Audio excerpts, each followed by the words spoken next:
अपने बेटे के साथ क्यों नहीं रहते?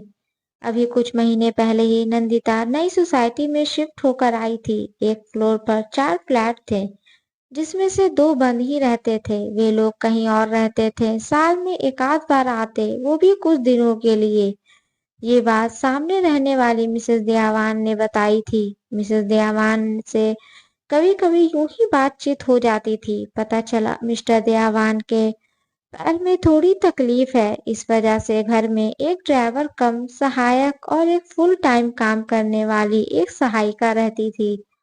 आपके कितने बच्चे हैं? नंदिता ने पूछा। 2 बेटा है, एक बेटी है। बेटी दिल्ली में रहती है और बेटे यहीं भोपाल में रहते हैं, कुछ ही दूरी पर, अपने अलग अलग घर में।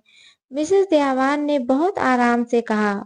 ओह, आपके साथ नहीं रहते? आपको कभी महसूस नहीं होता? बच्चे इतने पास रहते हैं, फिर भी आप दोनों यहाँ अकेले रहते हैं? नंदिता उत्सुकतावश पूछ बैठी। नहीं, ये हम सब ने मिलकर निर्णय लिया और सब खुश रहते हैं, मिसेस दयावान ने मुस्कुराते हुए कहा। नंदिता सुनकर ये सोचने लगी, कैसे बच्चे हैं, यही पास में रहते हैं पर माँ बाप से दूर हैं, जिनके पिता को चलने के लिए वॉकर की जरूरत होती है, चलने में तकलीफ होती है।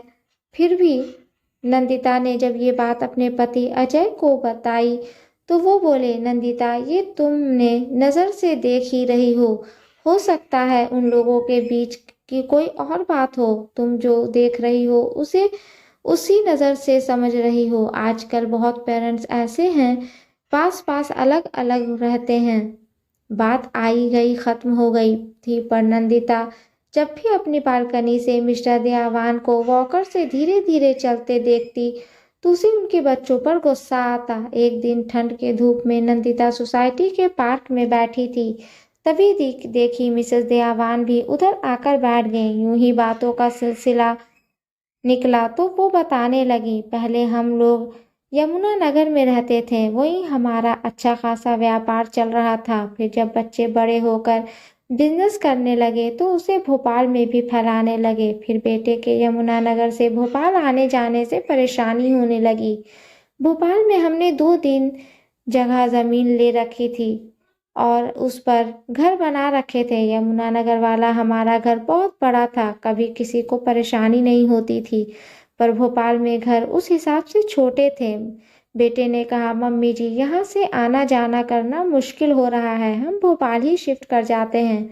पर बेटा, वो घर तो बहुत छोटा है, हम सब उसमें कैसे रह पाएंगे? फिर तुम्हारे बच्चे भी बड़े हो रहे हैं, उन्हें भी अलग कमरे की ज़रूरत होगी। मैंने बच्चों से कहा था, मम्मी, आप चाहे तो हम दोनों भाई अपनी मर्जी से अलग अलग घरों में रहने को तैयार हैं। वैसे भी मुझे याद है, पापा जी ने वो घर बनवाते वक्त यही कहा था कि बच्चों के पास रहकर मनमुटाव रहे, उससे अच्छा दूर रहकर हम पास पास रहें। अब आप दोनों का जहाँ दिल करे रहना। बड़े बेटे ने कहा था, जानती हो नंदिता, मैं तो पहले उधर ही बच्चों के साथ रहती थी।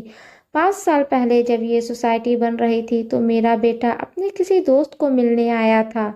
वो इस अपार्टमेंट का काम देखता था। उसके कहने पर मेरे बेटे ने एक फ्लैट बुक कर दिया। जब ये अपार्टमेंट तैयार हो गया तो हम घूमने आए। उसके बाद यहाँ का माहौल देखकर मैंने मिस्टर दयावान से यहाँ रहने को कहा। बच्चों ने बहुत मना किया, पर हमें भी लगा बच्चों के साथ बहुत रह लिए, अब कुछ दिन हम भी अकेले रहते हैं। सबसे एक स्पेस देना ज़रूरी होता है, ये जानने समझने को कि कौन हमारी फिक्र करता है। विश्वास नहीं करोगी, हर दिन मेरे बेटे बहू मिलने आते हैं। वो जब भी कुछ मेरी पसंद का बनाते हैं मेरे लिए लेकर आते हैं। बड़ी बहू को मेरे हाथ की कढ़ी बहुत पसंद है। जब मन करता कहती है, मम्मी जी बना देना, मैं खुशी खुशी बनाती हूँ। छोटी बहू को पनीर पसंद तो बना देती हूँ। बस ऐसे ही हंसी खुशी हम रहते हैं। आपको ऐसा नहीं लगता साथ होते तो ज़्यादा खुशी मिलती? इस तरह आप दोनों अकेले रहते हैं। मिस्टर दयावान जी को तो अकेले छोड़कर आप कहीं जा नहीं सकती, नंदिता ने पूछा। अरे बिल्कुल नहीं नंदिता, अभी तो मैं 4 दिन के लिए अपनी मायके गई हुई थी। मेरा पोता अपना काम यहीं से कर रहा था। दोनों बेटे बीच बीच में आकर पापा का हाल ले रहे थे। बहुएं भी आकर मिल जाती, कभी एहसास ही नहीं होता हम दूर दूर हैं। सच कहूँ, जब लोग बेटे बहू की बात करते उनकी तकलीफ देख एहसास होता हम दूर रहते। पर उन सबसे ज्यादा पास हम खुद को महसूस करते। एक बेटा एक साइड में रहता, दूसरी साइड में हम बीच रास्ते में, जब चाहे वो आते, जब चाहे मैं चली जाती। एक सुविधा यहाँ लिफ्ट की भी है, जिस वजह से यहाँ रहना हमने तय किया था। सच कहूँ तो हम बहुत खुशनसीब हैं। कहने को लोग कहते हम दूर हैं, पर मेरे घर का दरवाज़ा देखा होगा, हमेशा खुला रहता है, बच्चे आते रहते हैं।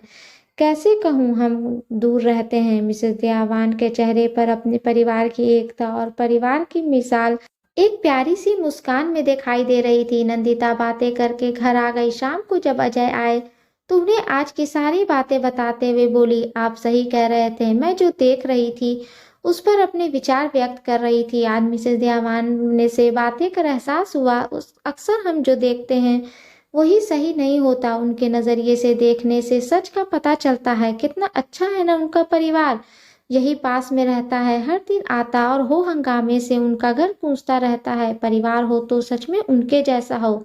नंदिता को आज मिसेस दयावान से बात कर एक बात अच्छी तरह समझ आ गई, पास रहकर मनमुटाव करके रहने से बेहतर है दूर दूर रहो, दिल के पास रहो, जिसके कि प्यार हमेशा बरकरार रहता है और कभी एक दूसरे के लिए गिला शिकवा नहीं रहता है और हमेशा ही हैप्पी फैमिली देखने को मिलता है।